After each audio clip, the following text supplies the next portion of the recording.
La première chose, c'est de différencier une montée, de lait avec un engorgement mammaire. La montée de lait sera vers le troisième jour après, l'accouchement et elle est tout à fait physiologique.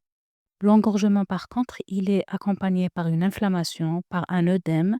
Les tétés ne sont pas de bonne qualité. Ça va empêcher l'écoulement habituel تاع le lait. Donc, c'est pas le bébé qui ne tète pas bien. Donc, le lait ne s'extériorise pas comme l'écoulement تاعو n'est pas comme d'habitude. هذا, c'est l'engorgement pathologique. Donc, la principale cause, c'est les mauvaises techniques d'allaitement. C'est la mauvaise position. C'est la femme qui ne connaît pas, comment, mettre, son bébé, au sein. Donc initialement, donc retarder ça va retarder l'allaitement, donc à la naissance. Donc c'est genre comme si c'est un cercle vicieux, plus, elle a une mauvaise, position, plus, il y aura un engorgement, une inflammation, un œdème et le bébé ne pourra plus, prendre, le sein et il y aura un mauvais écoulement, du lait et souvent on retrouve un canal qui est, bouché, l'actifère qui est bouché. C'est pour cela on recommande, comme premier traitement, une mise أنا كيفاش نقولها للباتيون تاعي، يحطوا اللسان تاعهم تحت في الlavabo تحت الماء يكون دافي ماشي سخون ماشي بارد. Donc elles font des pressions comme si يتخرج في le lait. Enfin ça va pas donner avec le lait, le jet, habituel, mais le fait de faire هكذا sur le mouvement هذاك, donc ça va, libérer, diminuer l'œdème et l'inflammation, localement et libérer هذاك le bouchon lactifère, peut-être on va le libérer, définitivement. هذا c'est un petit point blanc qui correspond au, canal bouché. En dehors des massages هذاك في lavabo, on va utiliser des compresses froides pour diminuer شوية, la chaleur تاع l'inflammation. Les crevasses sont un motif de consultation très fréquent et une cause fréquente d'arrêt d'allaitement. Devant des crevasses, la première des choses, اللي نديروها, c'est on corrige la position de l'allaitement. La position اللي كاينة في l'image est la meilleure position. Mais il faut expliquer, il faut حنا déjà نكونوا فاهمين et il faut expliquer la patiente بلي le bébé يكون bouche ouverte pour téter, c'est-à-dire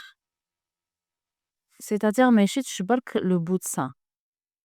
Donc لازم يشد كامل, avoir une bonne préhension du sein pour téter. Qui تجينا une patiente pour des crevasses, la première plainte تاعها c'est la douleur vive au début des tétés. L'examen, on va trouver une abrasion cutanée. Il faut rechercher la surinfection, la lymphangite, la mastite. La conduite tellement, bien sûr, on va lui expliquer la bonne position pour l'allaitement. On doit prévenir les surinfections par des moyens d'hygiène, mais on la recherche systématiquement.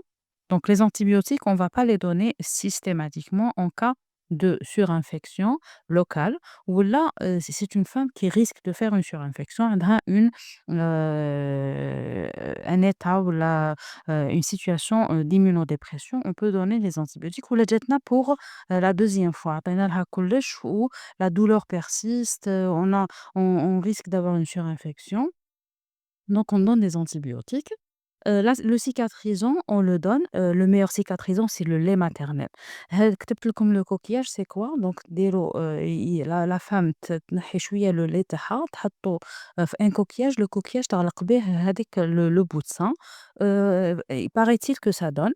Les médicaments, c'est tous les cicatrisants qui existent في المومون هذاك تاع la prescription تاعكم. Normalement عندنا Mebo, Madecasol, mais ما عندهمش un effet miracle. C'est-à-dire ça va cicatriser, mais c'est le fait, c'est la mauvaise position avec تاع l'allaitement qui fait que la plaie persiste. فهمتوني؟ Le cicatrisant, il va juste aider. Donc surtout, il faut jouer sur la position et le lait maternel, il يستعملوه comme un cicatrisant. Il faut gérer le stress parce que, on peut avoir, rapidement, avec l'état hormonal, du postpartum, on peut avoir rapidement un état de stress, on peut même avoir une dépression du postpartum. Un mot quand même sur l'anoline, qui est une graisse naturelle utilisée comme un baume, qui manque le baume à lèvres, par exemple. C'est un baume pour les bouts de seins. Donc, il permet quoi? Donc, c'est pas un cicatrisant. C'est comme un film. Il permet d'assouplir et d'hydrater le sein et de le préparer à l'allaitement. Donc, c'est pour cela, donc, il faut pas attendre des effets miracles par les cicatrisants, par de l'anoline. Donc ça prend du temps de donner, un effet et surtout, insister sur la correction de la position et l'évacuation du lait pour ne pas avoir un engorgement. Les complications qu'on peut avoir, c'est les douleurs, donc c'est la première complication. On peut soulager par de la paracétamol à 500 milligrammes. Mais le problème تاعها, c'est que c'est des douleurs au moment des tétés, en début de tétés. Donc, elle peut pas programmer le paracétamol, sauf si ça va l'aider. C'est un motif ou là une cause fréquente d'arrêt, d'allaitement. في le postpartum, les hormones, on a une chute d'hormones, donc on a une tendance à faire, des dépressions plus, facilement. Donc avec le stress, si la patiente déjà a des autres facteurs surajoutés, par exemple elle est seule et tout, elle gère seule, le bébé هذاك le nouveau-né, donc elle peut nous faire une dépression du postpartum. On peut la prévenir par le magnésium à 400 milligrammes, une gélule par jour. Concernant les infections, pour ne pas arriver à faire des lymphangites, des mastites, des abcès, on peut donc, si on commence à avoir une surinfection, de donner, soit de l'Oxa ou la Lorbénine إذا ما كاش sur le marché la gentamicine à 80 milligrammes. Avant de passer, à l'échographie mammaire, je voulais vous refaire, en résumé, les médicaments ou là la prise en charge, des, pathologies, des mastopathies, bénignes, des pathologies mammaires. Comme vous avez vu la diversité de l'étiologie, donc et le traitement va être selon l'étiologie. Mais, donc si on prend la question, du point de vue médicaments, donc les médicaments qu'on peut utiliser dans ce contexte, on a la bromocriptine, le danazol, l'anti-œstrogène, les progestatifs et les AGNRH.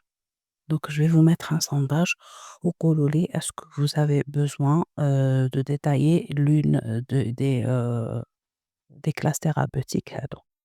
Je vous ai mis ici les grandes pathologies, à avoir à l'esprit quand on a la consultation, une patiente qui consulte pour une pathologie mammaire.